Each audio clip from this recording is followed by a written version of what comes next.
Government की जानिब से किसी की भी बाजू या टांग पे GPS ब्रेसलेट लगाया जा सकता है कि वो कहीं इधर उधर भाग नहीं पाएगा, जा नहीं पाएगा, घर से निकल नहीं सकता। या फिर जो नई कानून साजी की गई है उसके मुताबिक CNIC ब्लॉक किया जा सकता है, पासपोर्ट ब्लॉक हो सकता है, सोशल मीडिया अकाउंट्स ख़त्म किए जा सकते हैं, बैंक अकाउंट, लैपटॉप, मोबाइल, असला लाइसेंस, ये सब मुंजमद किए जा सकते हैं, ख़त्म किए जा सकते हैं, कैंसिल किए जा सकते हैं। जायदाद भी आपकी कॉन्फिस्केट हो सकती है, लेकिन मजिस्ट्रेट की मंजूरी के साथ। कानून असम्बली में पेश हुआ है, कमेटी के पास गया है, वहाँ से भी पास होके आ गया है, अब ये असम्बली से पास होगा। इस कानून का नाम रखा गया है Punjab control of habitual offenders and anti social behaviour bill 2026। सबसे पहले एंटी सोशल एलिमेंट कौन होगा? एंटी सोशल एलिमेंट जो जुए का अड्डा चला रहा है, शराब का अड्डा चला रहा है, झूठी गवाहियाँ दे रहा है, जाली दस्तावेजात तैयार कर रहा है, शराब बेच रहा है या पी रहा है, पीने वाला पिलाने वाला साकी जो है, या बदकारी का अड्डा चला रहा है, खैरात के नाम पे पैसा खा रहा है लोगों का, पब्लिक प्लेस के ऊपर गालियां निकाल रहा है, लोगों को तंग कर रहा है, लड़कियों के पीछे जा रहा है या कम उम्र बच्चों के पीछे लगा हुआ है, अवामी जगह पे गंदी हरकतें कर रहा है, वो जो आपने वीडियो भी देखी होगी कराची की कल परसों, बाइक के ऊपर बैठ के हरकतें कर रहा है, या पब्लिक प्लेस पे हंगामा कर रहा है, लोगों में खौफ फैला रहा है सोशल मीडिया के ज़रिए या ज़ुबानी तहरीरी झूठी अफवाहें, झूठी खबरें फैला रहा है, सरकारी अहलकार होने का नाटक कर रहा है, पुलिस लाइटें लगा रखी हैं, इमरजेंसी लाइटें लगाई हैं, गार्ड रखे हुए हैं, इस तरह प्रिटेंड कर रहा है जैसे वो कोई सरकारी मुलाजिम हो, डरा धमका के किसी की जायदाद जब्त कर लेता है, कब्जा कर लेता है, पैसे हासिल कर लेता है, भत्ता लेता है किसी से,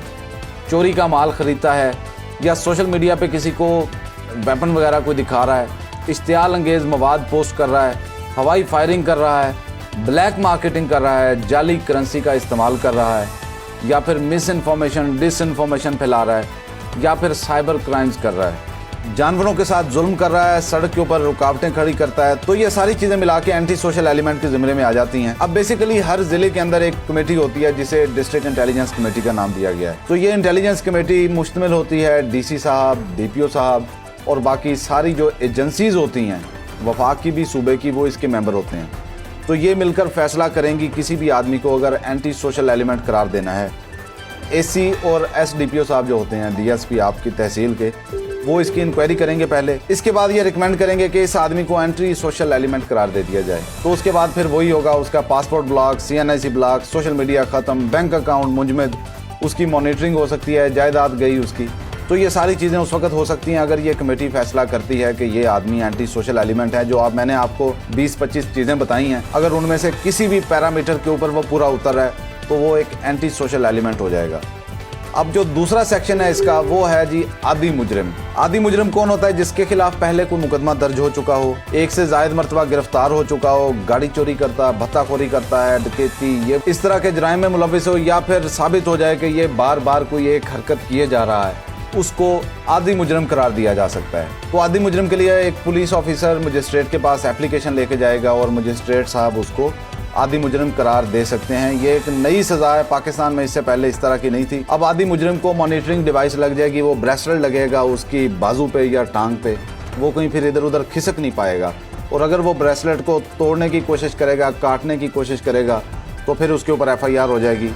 और उसे कम से कम 1 साल से लेकर 3 साल तक सज़ा हो सकती है, 10 लाख रुपए जुर्माना हो सकता है, डिवाइस की कीमत भी पे करनी पड़ेगी। तो इनका सारा रिकॉर्ड रखा जाएगा, बायोमेट्रिक, DNA वगैरह, इनकी हर चीज़ रखी जाएगी। और अगर कोई आदमी एंटी सोशल एलिमेंट है और उसके ऊपर कोई पाबंदी लगाई है डिस्ट्रिक्ट इंटेलिजेंस कमेटी ने और उसकी खिलाफ वर्जी करता है तो उसे फिर 4 साल तक कैद है, 5 से 15 लाख रुपए जुर्माना है। अगर वो दूसरी मरतबा यही हरकत करता है तो 3 साल कैद है और कम से कम 10 लाख रुपए जुर्माना है। तीसरी मरतबा ये हरकत करेगा तो फिर 4 साल कैद है और 20 लाख रुपए तक जुर्माना है। और अगर कोई सरकारी मुलाजिम उसके साथ मिल जाता है या उसको सपोर्ट करता है, उसको असिस्ट करता है किसी काम में, तो फिर सरकारी मुलाजिम को भी फिर 6 माह से 2 साल तक कैद, 5 से 10 लाख रुपए जुर्माना, महकमाना कार्रवाई अलग से होगी। ये इसके बाद फिर इसका अपील का एक मैकेनिज़्म है कि DIC के पास अपील जाएगी, फिर उसके बाद डिवीज़नल कमेटी के बाद फिर प्रोविंशियल कमेटी के पास, उसके बाद फिर ये ट्रिब्यूनल में भी जा सकती है, आप हाई कोर्ट भी जा सकते हैं इसके खिलाफ। लेकिन ये सारी चीज़ें जो मैंने आपको बताई हैं, अगर ये कमेटी डिसाइड करती है कि ये आदमी इस तरह के करैक्टर का हामिल है या फिर ये शहर में इस तरह की सरगर्मियाँ कर रहा है, तो वो उसको एंटी सोशल डिक्लेयर कर सकते हैं। तो ये कानून अभी पंजाब असम्बली के पास पड़ा हुआ है और अगर ये पास हो जाता तो फिर जाहिर सी बात है इस पर अमल दरामद होना शुरू हो जाएगा। और कम से कम मेरे ख्याल में 2 मरतबा इसकी माहाना मीटिंग हुआ करेगी कमेटी की।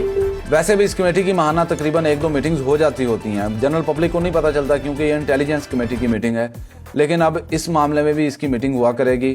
कि कौन सा आदमी एंटी सोशल एलिमेंट है, कब्जा ग्रुप खास तौर पे, उनके नाम भी इसमें आया करेंगे। तो ये वो कानून है जो अभी पंजाब असेंबली से पास हो गया, तो फिर बाकायदा तौर पे इस पे अमल दरामद शुरू हो जाएगा। वीडियो अच्छी लगे तो लाइक करें, शेयर करें, चैनल को सब्सक्राइब करें। अगर आप अपडेट के लिए देखते रहिए GNN।